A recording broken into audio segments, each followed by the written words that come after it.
ऋषित और भैया के शादी में बैंड बाजा नहीं लगवाया था? बाजा तो लगवाए हैं बहनी, बस बाजा वाले मन आते चाहिए। दीदी दीदी वो बाजा वाले मन आ गए। ये तो अक्षय मन के बाजा है ये।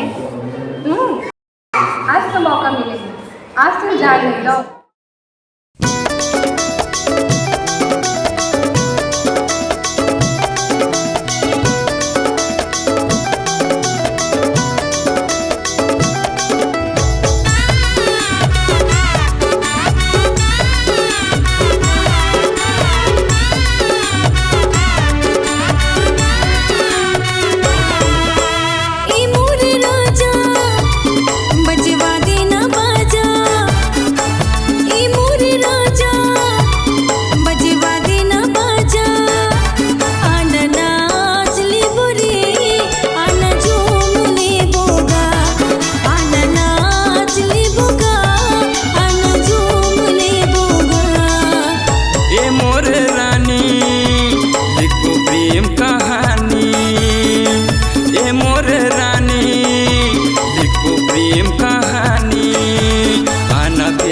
कर